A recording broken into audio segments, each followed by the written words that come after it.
if anybody has livestock, they know that when it's the worst possible weather, that's when you're going to have a baby.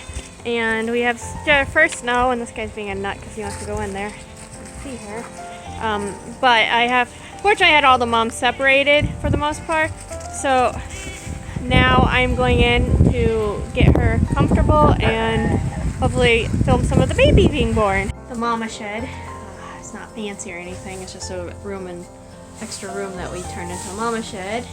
And you can see, sorry, it's hard to hold. And you can see we have lots of little babies here. I'm gonna switch the camera angle. Hold on one second. The babies we have so far, there's 7 here. I just have one mom hanging with them. They're not all hers, it's just, I can only fit so many in at a time. Tonight when I close off the rest of the mama room over on the other side, then I'll let mom sit. These are brand new, so she gets her own stall with her new babies. They were born today. And I have a little black one. It's funny because we normally have mixed colors, but our main stud now is Chubbs, and I'll try to insert a picture of him, and he's white with brown on his head, so it seems like he has done his job and done it well. So there's the baby goats. Now this noise in the background you hear is our poor mama. She's having a baby, and you know, if you've had a baby, it's not comfortable. So I'm gonna be here kind of watching her, and if she needs help, I'll help, but usually just leave them alone. She's doing okay. So what I look for in how they present in the birth is you want to see 2 hooves and a little nose. That's the ideal position. That's called diving position. Now they can do it in reverse too, where you just see the 2 legs and work out that way. What you want to be careful for is 1 hoof or the head bent back, and if that happens, then I have to help. So I'm gonna try to set up this lamp in here because I don't want that lamp. So I have my new lamp that you saw in our 10 Christmas gift ideas that I'm gonna set up and get that set up, and just keep an eye on her, and when she makes progress I'll film some more. And she's in labor, and as soon as she has her babies I'll let them bond, and I'll get her some grain, and you put some iodine on their belly buttons, like a diluted iodine, usually like a tea. It looks like tea. Not tea, but it looks like tea, and you just put that on their belly buttons and umbilical cords to make sure they don't get infection. And she has fresh hay in here that I already put in, but I might have to put more in because she'll make a mess.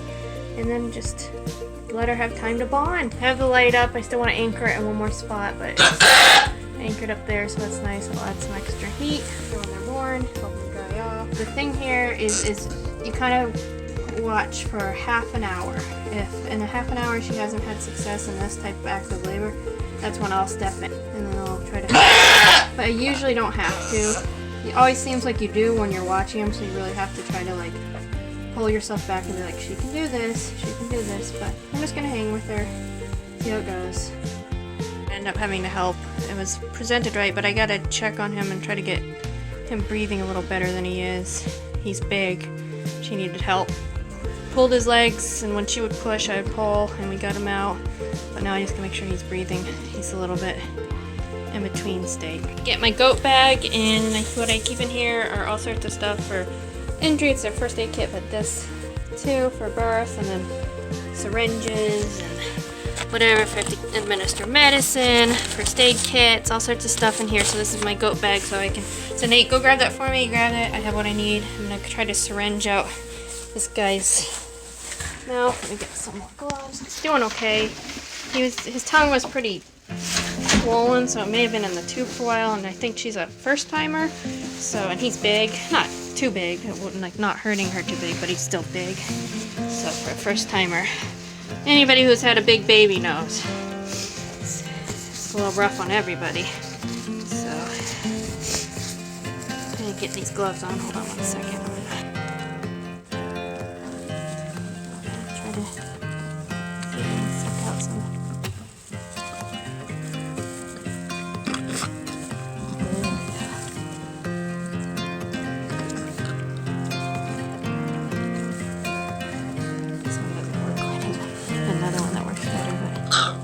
There we go.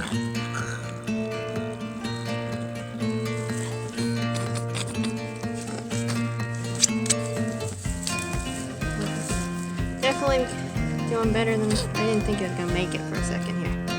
Because usually they're pretty a lot more active. His tongue's gone down, so that probably helps. It's moving around a little bit. So the other thing I do is I always have towels, old towels, because then go ahead and we help. This stimulates them, so like how Mama's licking right now, it's adding the oxytocin to her. Her oxytocin in her is activating, I believe is what it is, and so that's making her bond with the baby. But also it's stimulating him, so I've rubbed him down with this. And it wasn't just to keep him dry and warm, but it just stimulates him and gets him moving. And then I sat him up so he was sternal instead of on his side. So everything could be functioning. And I think he's doing okay. Or she, I don't even know. I just keep calling it a he. No, it's a he. The size of it is probably why I just defaulted he as right. So it's a boy. And again, it looks like our stud Chubbs has done yet another good job. Now, it doesn't mean she's done, although the size of him wouldn't surprise me if she had a single and that she's a first timer. But, so I'll just kind of keep checking on her. I get her some grain here once I know he's okay, and then I'll keep checking on her and see if there's any more to come. But once you get the first one out, usually the second ones come out a lot easier. So this is our new little guy on the winter day. Little snowball on our winter day. So I'm gonna go ahead and check on him some more. But super cute. Good job, Mama. Nice teamwork. Getting some fresh hay and some grain here. You are a good girl. You did a good job. I'm glad I was able to help. So what I did, in case you were wondering, he presented fine in the diving position, but he was big, like you see, his big head, and his tongue was sticking out. And I grabbed. She had one foot. It'd been about a half hour, close to it, and she just had one foot, and she really wasn't progressing beyond then. Girl, I understand. I'm tired. And so I just grabbed. I was able to grab onto his ankle basically, and then or wrist, I suppose. And as soon as she would, you don't pull unless it's absolute emergency, but I basically would wait for her to push, and then I'd just gently kind of pull a little bit, but not hard, just gently, like working with her push. So it takes a while, you can't rush it.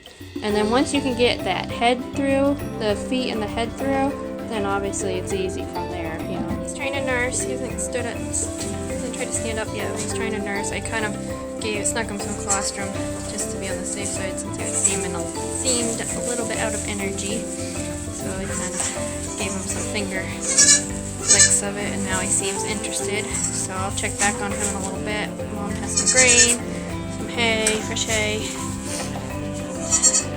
She's just gonna let her do what she needs to do. He's trying, so that's what we like to see.